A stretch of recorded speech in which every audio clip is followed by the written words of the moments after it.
በመባይተ መኑ ትገብር ዘንተ ወመኑ ወሀበከ ዘንተ ስልጣን።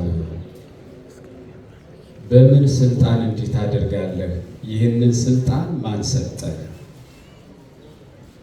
የዮሐንስ ወንጌል ምዕራፍ 20 የማቴዎስ ወንጌል ምዕራፍ 21 ቁጥር 23። በማን ስልጣን በምን ስልጣን እንደዚህ ታደርጋለህ? ማን ነው ይህን ስልጣን የሰጠህ? ብለው የዛሬውን ቀን የቤተ ክርስቲያን ሊቃውንት ሁለት ነገሮችን የያዘ ነው ብለው ነግረውናል። አንደኛ የትምህርት ቀን ነው። ሁለተኛ የጥያቄ ቀን ነው። ሊቃነ ካህናቱ የካህናቱ አለቆችና የሕዝቡ አለቆች ታላላቆቹ ተሰብስበው ዛሬ ክርስቶስን በጥያቄ ሲያዋክቡት ነው የዋሉት እና ማን ነው ስልጣን የሰጠህ እያሉ ሲገፉት፣ ሲያዳፉት፣ ሲጠይቁት፣ ሲያዋክቡት ውለዋል። እንደ ሰው ክቡር ፍጥረት የለም፣ እንደ ሰው ደግሞ ክፉ ፍጥረት የለም። ሰው አቅም ስለሌለው እንጂ ጨካኝ ነው። ግን ጨካኝ የሚያደርገው ጨካኙ ዲያብሎስ ነው። ይህንን የምለው ክርስቶስን የጠየቁትን አይሁድና ተረፈ አይሁድን ፈሪሳውያንን የመሳሰሉትን እንጂ ሁሉ ማለት አይደለም። እና ዛሬ የትምህርት ቀን ነው። የትምህርት ቀን የተባለበት ትልቁ ምክንያት በቤተ መቅደስ ተገኝቶ ወንጌልን በማስተማር ከማስተማርም አልፎ ደግሞ ቤተ መቅደሱን በማንጻት በሶስት ታላላቅ ፈተናዎች የሚፈተነውን መቅደስ ንጹሕ በማድረግ በዚያ ምክንያት የቀረበበት ጥያቄ ነው። ምናልባት ሁለት ታላላቅ ቤተ መቅደሶች የሚናጡት ዓለም የሚናጠው በሶስት ፈተናዎች ነው። የመጀመሪያው ታላቁ ቤተ መቅደስ የሰው ልጅ ሕይወት ነው፣ ሥጋ ነው። ሁለተኛው ቤተ መቅደስ የሰው ልጅ የሚሰበሰብበት የሚያመሰግነት ቦታ ነው። ከዚያም አንዱ ይህን ጥያቄ ያቀረቡት ሊቃነ ካህናቱ በኢየሩሳሌም ቤተ መቅደስ ነው። በኢየሩሳሌም ቤተ መቅደስ በወቅቱ ሶስት ታላላቅ ፈተናዎች ነበሩ። እነዚያ ሶስቱ ታላላቅ ፈተናዎች ደግሞ ወደ ሰው ሕይወትም ዞረዋል። አንደኛ የምኩራብን ታሪክ ታውቁታላችሁ። ለዋጮቹ በዚያ ቤተ መቅደስ ነበሩ። ስልጣን ፈላጊዎች በዚያ ቤተ መቅደስ ነበሩ። በወንበር ቁጭ ብለው ወርቁን የሚመነዝሩ በዚያ ቤተ መቅደስ ነበሩ። በሌላ አገላለጥ ፍቅረ ንዋይ፣ ፍቅረ ሲመትና ፍቅረ ዝሙት እንስሳዊ ባህሪ ማለት ነው። እንስሳ የሚሸጡ ነበሩ። ወርቅ የሚመነዝሩ ነበሩ። በዚያ ቁጭ ብለው በአንዱ ሁለት የሚቀይሩ የሚለውጡም እንደነበሩ ወንጌሉን የምኩራብ ታሪክ በሰፊው ይነግረናል። መጽሐፍ ቅዱስ ደስ የሚለው የእግዚአብሔር ቃል እንደ ጊዜው፣ እንደ ዘመኑ፣ እንደ ሁኔታው፣ እንደ ሰዎች ጠባይ በየጊዜው አይቀየርም፣ አይለወጥም። አንድ ጊዜ የተጻፈ ነው። እስከ ዕለተ ምጽአት ሲነበብ ይኖራል። በየጊዜው ቢቀየር ቢለወጥ ኖሮ ሰዎች እንደ ጠባያቸው እንደ ባህሪያቸው አድርገው ተሰብስበው በውሳኔ እንዲህ ይባል ይሉ ነበረ እና እየመረረንም ቢሆን የምንሰማው አንድ ጊዜ የተጻፈ ስለሆነ ነው። እንስማው። ብዙ ጊዜ ቅዱስ መጽሐፍ ሲነገር አድሎ ስለሌለበት የእያንዳንዱን ሰው ሕይወት ይዳስሳል። በፍቅረ ንዋይ ያበደውን ስለ ፍቅረ ንዋይ አጥብቆ ያወግዘዋል። በፍቅረ ሲመት ያበደውንም ስለ ፍቅረ ሲመት አጥብቆ ይነግረዋል። በፍቅረ ዝሙት ያበደውንም ስለ ፍቅረ ዝሙቱ አጥብቆ ያወግዘዋል። ያን ጊዜ እየመረረንም ቢሆን እንሰማዋለን። የእግዚአብሔር ቃል ነው፣ አይለወጥም፣ አይቀየርም፣ አይሻርም። ለእኛ ሕይወት በሚስማማን መንገድ አድርገንም አናቀርበው። ስለማልሰራው አልናገረውም አልልም፣ ስለማልፈጽመው አላስተላልፈውም አልልም። ወደድንም ጠላንም እንሰማለን፣ እንማራለን፣ ንስሐ እንገባለን፣ እንመለሳለን። እምቢ ብንል ደግሞ የሚበላንን እናውቀዋለን። ስለዚህ በዚያ ቤተ መቅደስ ተገኘና ይሰማችኋል አይደል? ምናልባት ቀስ ልበል ብዬ ነው በደንብ እንዳልጮህ። ከውጭ ያላችሁ ከተሰማ በቂ ነው። ለምን መሰላችሁ? ቀስ ብሎ መስማት ጥሩ ነው። በጣም ከጮኸ ብዙ ወደ ልባችን አይገባም አይደል? ቀስ ብለን ብንሰማው። ምክንያቱም አሁን እናንተም ቀስ ብሎ ነው እየገባችሁ ያለው። ምኑ መሰላችሁ? ጥሙ ረሃቡ ቀስ እያለ አይደል? በዚህ ሰዓት ጆሮ ቢጮህበት ደግሞ አይወድም። ትንሽ እንኳን መስማት መናገርም ቢሆን እኮ ጠዋት በጣም ቀባጣሪ ነን። 3 ሰዓት ላይ ምንም አንልም። 6 ሰዓት ላይ ግን መልሶቻችን ሁሉ በውዝዋዜ በራስ በምልክት ይሆናሉ ማለት እንጀምራለን። ለምን እየደከመን ነፍስ እየበረታች። የሚገርመው ግን የሆነ ስሜት ይኑር እንጂ መንፈስ ኃይል ግን እየጨመረ ነው የሚሄደው አይደል? ስግደቱ ጠዋት ስትጀምሩና አሁን የትኛው ነው በደንብ ደስ እያላችሁ ሰግዱ? ጠዋት ነው አሁን ማለት አዎ፣ እየበረታን መንፈሳዊ ሕይወት ስጋ እየደከመ ሲሄድ መንፈሳዊ ሕይወት እየበረታ ነው የሚሄደው። እየበረታ እየጠነከረ በቃ የሆነ ውስጡ ድክም ያለው ኃይል እየያዘ ይሄዳል። ስለዚህ በቤተ መቅደስ ተገኘና የምኩራቡን ታሪክ አልተርከው፣ ቤተ መቅደሱን አነጻው። በሌላ መንገድ በሰው ልጅ ሕይወት ያሉ 3 ፈተናዎች ናቸው። ከዚህ ወጣ ፈተና የለም። አንደኛው ፍቅረ ነዋይ የሚባለው ያ ቤተ መቅደስ የተፈጠረው በፍቅረ ነዋይ አይደል? አታስታውሱ? ወርቅ መንዛሪዎቹ ነበሩና ሄደው በአንዱ 2 ሩቅ ሀገር ኢየሩሳሌም በዓል ሊያከብሩ የመጡ ሰዎች አንዳንዶቹ ዓመት ተጉዘዋል፣ አንዳንዶቹ 6 ወር ተጉዘዋል፣ አንዳንዶቹ 2 ወር ተጉዘዋል። በዘመኑ የነበረው በዓመት 3 ጊዜ ነበር የሚሄዱት። ለያስተሪ ተባይትከ 3 ጊዜያተ ለላመት ዘያርገ ለባዕድ ርጉሞቱ። በዓመት 3 ጊዜ ወደ ኢየሩሳሌም ወጥቶ በዓል ያክብር የሚል ሕግ ነበራት ኦሪት። ወእምድረ በዝሃ ቦሙ ጸብ፣ ጠላት በመንገድ እየተነሳ ግን ማለፊያ እያጡ ሲሄዱ በዓመት 3 ጊዜ የሚሄዱትን አቆሙና በዓመት 1 ጊዜ ብቻ መሄድ ጀመሩ። ከ3 ጊዜ ወደ 1 ጊዜ አምጥተውታል። በመሰረቱ መጽሐፍ ዘግቦታል። ዓመት በብዙ ስቃይ ከደረሱ በኋላ ግን በጣም ይቸገሩ ነበረ። ይዘውት የሄዱትን መስዋዕት አንቀበላችሁም ይሏቸዋል። 2 በሚገዙበት 1 ይቀይሯቸዋል። ብዙ ፈተናዎች ነበሩ። እግዚአብሔር ዝም አለ። እግዚአብሔር ዝም ሲል የትዕግስቱ ብዛት ነው፣ የቸርነቱ ብዛት ነው። ዝም ስላለ የረሳን እንዳይመስላችሁ። እንደማይናገር ዝም ይላል፣ እንደማይሰጥ ዝም ይላል። ያወለጂ ከመዘዩ እንደማይሰጥ ይዘገያል፣ እንደማይናገር ዝም ይላል ነው የሚለው። ስለዚህ በጣም በሚገርም መንገድ ከብዙ ትዕግስቱ በኋላ ጅራፉን አነሳ፣ መቅደሱንም አነጻ። በእንስሳ በነበሩበት ቦታ እውራኑ፣ ሕሙማኑ፣ ጎባጣኑ፣ ለምጻሙ ሁሉም ሕሙማን ተሰብስበው ይፈወሱ ጀመር። 2 ታላላቅ ነገሮችን አደረገ። እንደ አምላክነቱ የአምላክነቱን ስራ አሳየ፣ እንደ ንጉስነቱ የንጉስነት ስልጣኑን አሳየ። ንጉሥ መሆኑን አሰስሎ አውጾ ዘተምዜ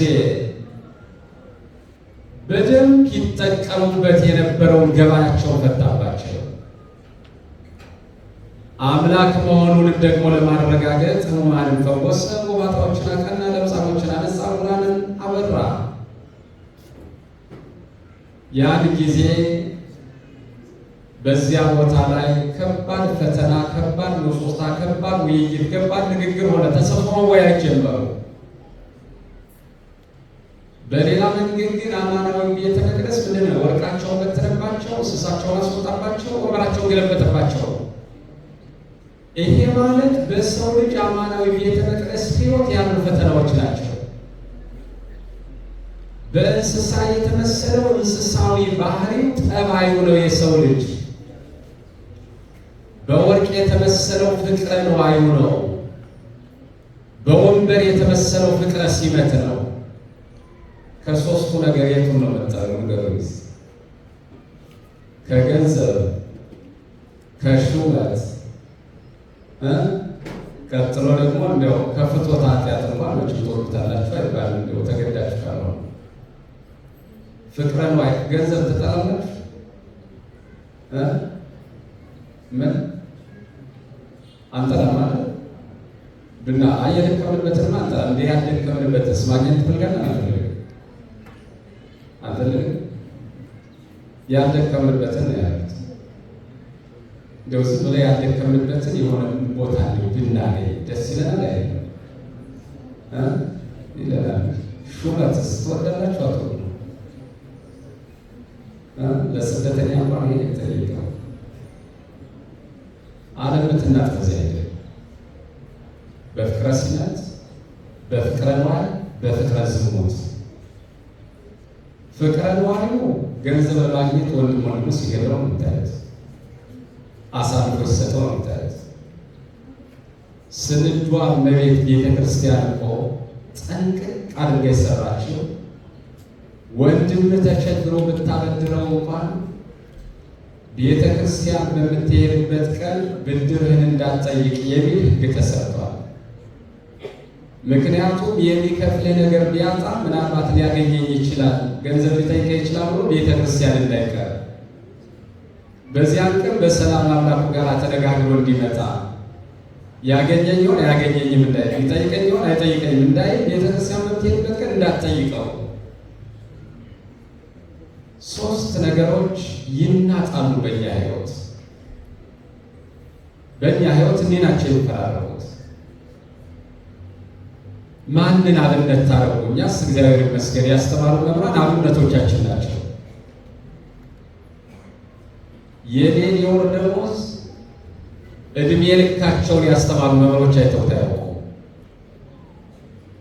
የዜማው የመጻሕፍቱ ያቋቋሙ ሊቃውንት ናቸው። ደመወዝ ምን ያልባል ተማሪዎች ናቸው ሲሉ ነው ታያቸው። አስተምረውናል። ሕይወታቸው፣ ኑሯቸው፣ ቃላቸው ከመጻሕፍት በላይ ንባቦቻችን ናቸው። ያው ሲለግሱት ሲሰጡ ለተራበ እንኳን አይቆጥሩትም። ካለ ያናንስ ተስተው ነው ምን ያለው ነው አይሉትም። ነው ኋላ ቀሮቹ ነው ይሆን እኛ የሰለጠን ሆናል።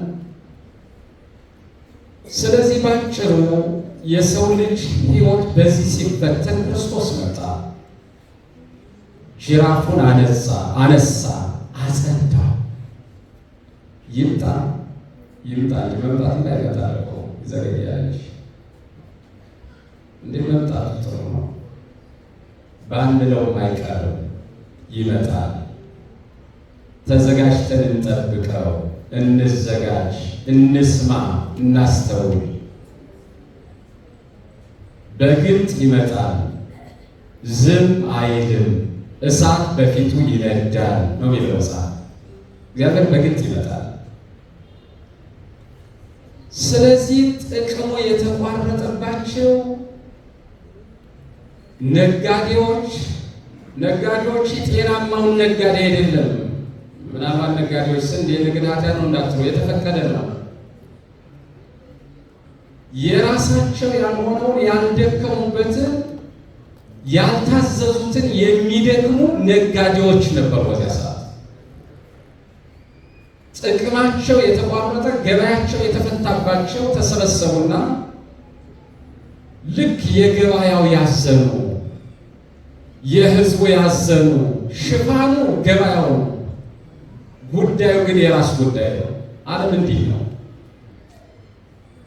የራሱን ጉዳይ ማስከበር ከፈለገ ሽፋን አድርጎ የሚመጣው አንድን ነገር ነው።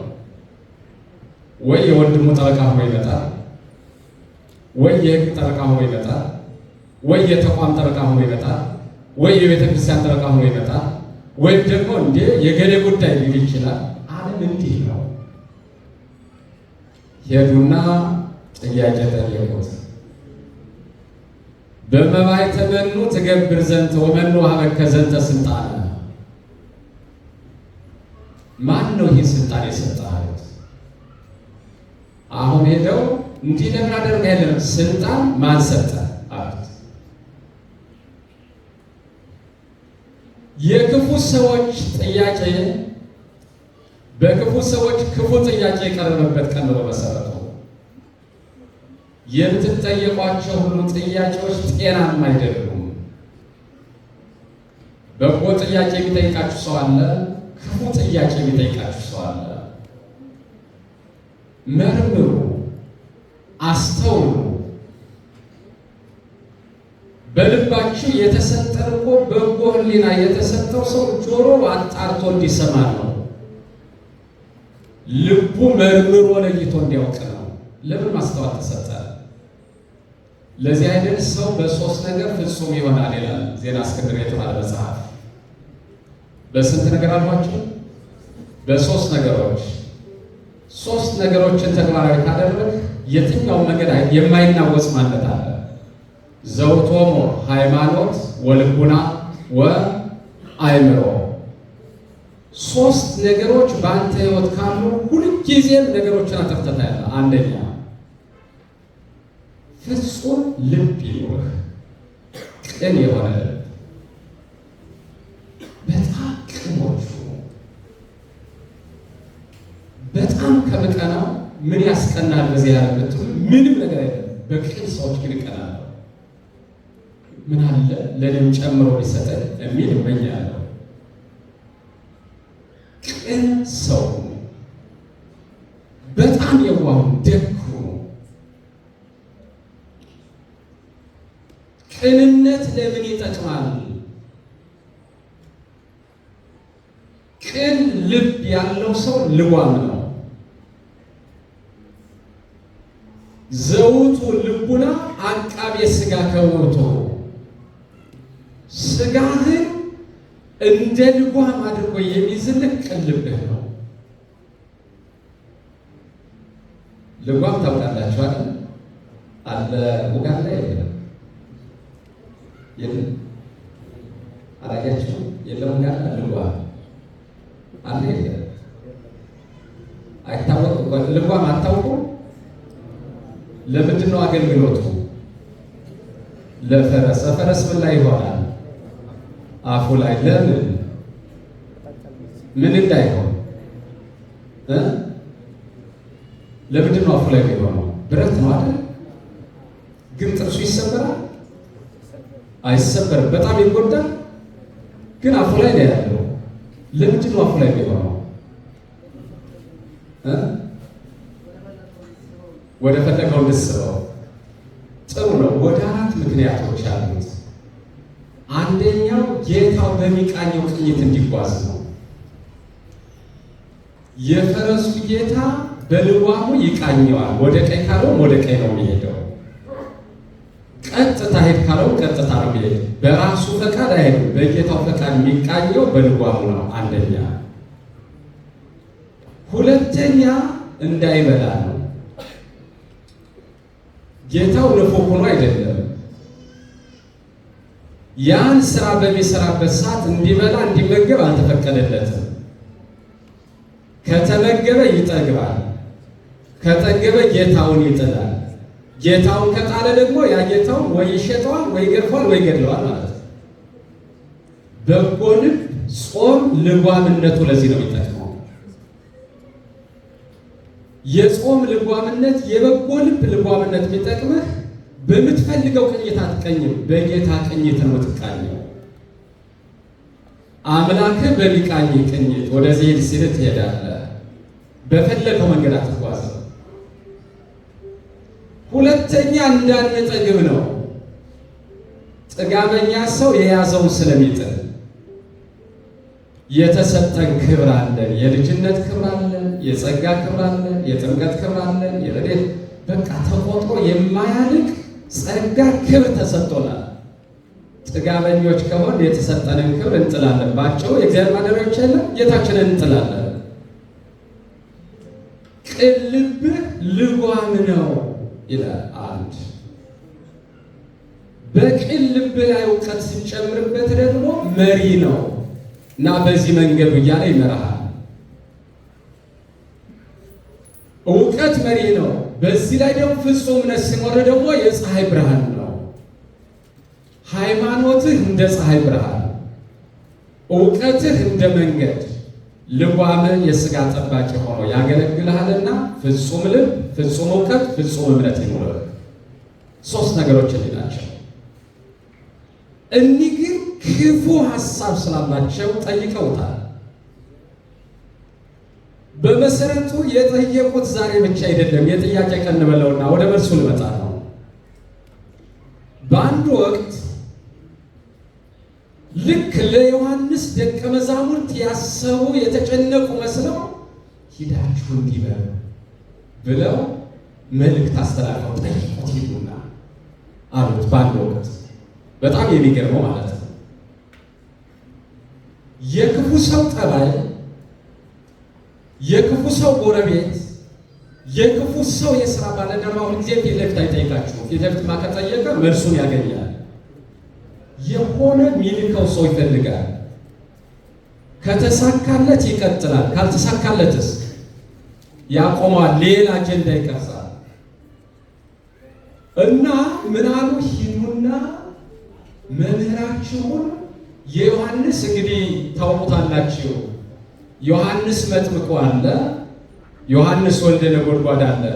በመሰረቱ ዮሐንስ መጥምቅና ዮሐንስ ወልደ ነጎድጓድ አባትና ልጅ ናቸው። ያ ማለቱን ማለት ነው መጥምቀ መለኮት ዮሐንስ የወልደ ነጎድጓድ ቅዱስ ዮሐንስ መምህሩ ነው። ለዚህ ነው ያ መጥምቀ መለኮት ይሄ ነባቤ መለኮት የሚባሉት። መምህሩ መጥምቀ መለኮት ዮሐንስ ሲሞት ነው ወደ ጌታው ሄዶ ፍቁረ እግዚእ ተብሎ የጌታው ተማሪ የጌታችን ደቀ መዝሙር የሆነው ደግሞ ከዚያ በኋላ ነው። መጀመሪያ ግን የመጥምቀ መለኮት ተማሪ ነው። ስለዚህ ሂዱና ጠይቁት አሉ። እንዲህ አሉት፣ የዮሐንስ ደቀ መዛሙርት ወደ ክርስቶስ ቀርበው እንዲህ አሉት፣ እኛና ፈሪሳውያን እጅግ እንጾማለን፣ ደቀ መዛሙርት ግን አይጾሙም፣ ለምን አሉት። እኛና ማን አሉ? እኛና ማን? አሁን እኛና አሉ ማን ጨመሩ? ፈሪሳውያን ግን አብረው የሉ፣ መልእክት ግን ልከዋቸዋል። ዛሬ በማን ስልጣኔ ታደርጋለህ ያሉ ሰዎች ከዚህ በፊት በብዙ መንገድ ሄደዋል እኮ። ዮሐንስን ተማሪዎች ነው በጣም ይገርማል። እኛና እናንተ እኮ እንጾማለን፣ የእሱ ተማሪዎች ግን አይጾሙም አሉና ነገር ለቆሱና ወደ ዋናው የዋሆች የዮሐንስ ተማሪዎች ሄዱና ጌታ ሆይ እኛና አሉ ከነሱ ጋር የማይወዳደሩትን አንድ የማይሆኑትን ክርስቶስ ያስተማረውን ትምህርት የሚቃወሙትን ፈሪሳውያን አንስተው እኛና ፈሪሳውያን እንጾማለን፣ ያንተ ደቀ መዛሙርት ግን አይጾሙም ብለው ጥያቄ ጠየቁት። ለምን ትንጸጉም ንሕነ ወፈሪሳውያን? እኛና ፈሪሳውያን ለምን እንጾማለን ያንተ ተማሪዎች ሳይጾሙ? የሚመልሰው መልሶላቸዋል። ትምህርቱ ዋናው ዓላማው ስለሆነ ጥያቄውን ማምጣት የፈለገው ምክንያተ ጾማችንም አሉ ጻዊሞ ተነሰልን እስመ ተምህርነ በዮሐንስ በደንቢያውም ደግሞ የምንጾምበትን ምክንያት እናስረዳ። እኛ የምንጾመው ዮሐንስ ስላስተማረን ነው። ፈሪሳውያን የሚጾሙት ሕግ ስላላቸው ነው። ፈሪሳውያን የመጾም ሕግ አላቸው። እኛም መምህራችን አስተምሮናል አሉና ሆነ እንደገና በደንብ ሕግ እንዳላቸው ሁሉ ማስረዳት ጀመሩ። የዋሆች ጉዳዩን አላወቁም። በጣም የሚገርመው የጥያቄው ሴራና ተንኮል 3 መንገዶችን የያዘ ነበር። ለምንድን ነው የጠየቁት? ጥያቄ የቀረበበት የመጀመሪያው ቅናት ነው። ምናልባችሁ አይሁድ በቅናት አስያዙት አይደል? ምንድነው ነው በየሳቱ የምናገኘው ቅናት። ዘንተ ይቤሉ እመንገለ ቅናት ሆሙ፣ ቀኑበት። እንደባላችሁ በጣም ምን ያስቀናችኋል? በዚያ ባለሀብት ያስቀናችኋል፣ ባለጸጋ ያስቀናችኋል፣ ባለስልጣን ያስቀናችኋል፣ የሆነ ነገር ያገኘ ሲያስቀናችኋል። መንፈሳውያን የሚቀኑት በመንፈሳዊ ነው። ስጋዊ ሰው የሚቀና በስጋዊ ነገር ነው። አባቶችን ቀረብ ብላችሁ በምን ትቀናለህ? ምን አለ በዚያ በገዳም እንዳሉ አባቶች በዚያ ተሰልይ። ሊቃውንቱን ቀረብ ብላችሁ አንዱን የድጓ ሊቅ በምን ትቀናለህ? ያን የብሉይና የሐዲሱ ሊቅ ሆኖ የብሉይና የሐዲሱ ሊቅ ጠይቁ። ደግሞ እኔ የምቀናው ደግሞ እንደው አቋቋሙን ባውቀው፣ ያ የምጠይቁ ደግሞ እኔ ደግሞ ቅዳሴውን ብማረው። በየተሰጠው ጸጋ ይቀናል፣ ጥሩ ነው። ባውቅ በጎ ነገር ብማር። በጣም የሚገርመው በክርስቶስ ቀኑበት።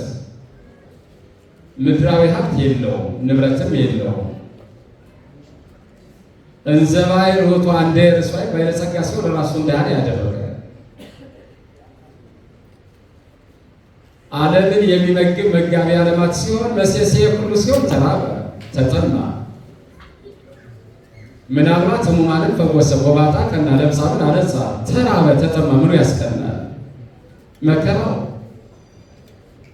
በመሰረቱ ወንጌል እንዲህ ይላል፣ እስመ ቅናት የአቢ እምኩሎ ኃጣው እምኩሎን ኃጣው። ከኃጢአት ሁሉ ከባዱ ኃጢአት ቅናት ነው። ቅናት ይበልጣል። ያው ምን ነው? እስመ ቅናት የአቢ እምቀት ነው። ከነፍሰ ገዳይነትም የሚበልጠው ቅናት ነው። ለምን ቢባል ከዚህ የሚያደርሰው ቅናት ስለሆነ። አቤል ቃየልን የገደለው ስለቀናበት አይደል? በጠቅላላ እንደው ማለት አንዱ ገደለው፣ አንዱ ገሌ እንዲያደረገ፣ አንዱ እንዲሆነ፣ አንዱ ወንድሙ ካደው፣ አንዱ እንዲሆነ የሚባሉ ጠቅላላ ሪሰርች ወሰኑ። ነው ክፉን አታጥኑት እንጂ ክፉን አታጥኑት። ምን ወጣችሁ? በጎ ነገር አጥኑ፣ ክፉ ነገርም አትስሙ። ክፉ ነገር ከነገራ እገሌ የሚባል ሰው እኮ ካላችሁ ገና ሲጀምረው አይ የምትነግረኝ በሁለት ጉዳይ ከሆነ ቆይ ሳት ነገር ይገርማል። አንደኛ ለእኔ ሕይወት የሚጠቅም ከሆነ ልስማ፣ ሁለተኛ ሂደህ ንገረልኝ የምትል ከሆነ ልስማ። አይ እንድትናገርማ አትፈልግም ነው አይላችሁ? እንዲሁ በልብ እንድትይዘው ምስጢር ነው ይላል። ምን ክፉ ነገር ምስጢር እዚያ እሱ ተሸክሟት ይኖር ለምን ያደርጋል? ምን ያደርግልኛል? ለክፋት ክፋት የራስ ያነሰ ሰይጣን የሚፈትነን ፈተና አነሰ፣ የሌላው ደግሞ ተጨምሮ።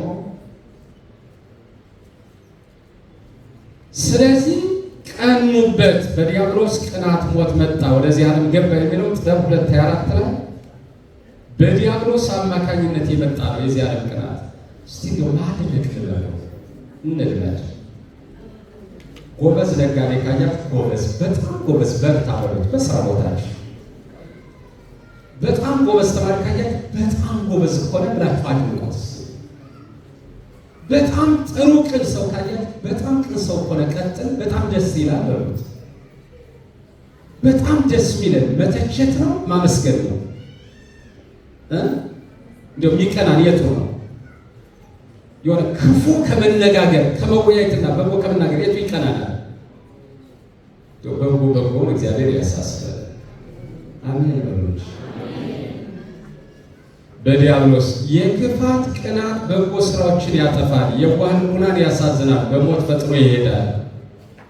ወቀኑ ላዕሌሁ አቡሆ አኀዊሁ ወአቡሆ ማዕቀቦ ለዝንቱ ነገር አይደለም። ወንድሞቹ ቀኑበት፣ አባቱ ግን ነገሩን ይጠብቀው ነበር የተባለ ማን ናቸው? ያዕቆብና ዮሴፍ። ወንድሞቹ ቀኑበት፣ ግን የመጨረሻው በማን እጅ ወደቁ? በእሱ እጅ። ከዚያ በኋላ ሄደው ሞተ ዮሴፍ ነገርሁ አኀዊሁ ለዮሴፍ ማለት ወንድማችን ሞተውብን አሁን የበላብን እንዲሆነብን ነው። በቃ ወንድማቸው ሞት ያረዱታል። ለማን? የዮሴፍን ሞት ለማን? ለዮሴፍ። የገደሉት እነሱ፣ ያሳደዱት እነሱ፣ ያባረሩት እነሱ፣ ያስወጡት እነሱ ናቸውና በዚህ ሀገር እግር ጣላቸውና ዮሴፍ እንግዳ ሆኖ ተቀበላት። ዮሴፍ የሚባል ወንድም ነበረ እንዲሁ ነው እያሉ ለዮሴፍ የዮሴፍን ሞት ለዮሴፍ ይነግሩታል። የክፉ ሰው መጨረሻው ሄደ መጨረሻ ምን የሰው ሕይወት አትከታተሉት እንጂ የክፉ ሰው መጨረሻ አትከታተሉት። መጨረሻው ግን ፍጹም ባዘጋጀው ነገር ነው የሚወጣው። እራሱ በወሰነው እራሱ በሰራው እራሱ ባዘጋጀው።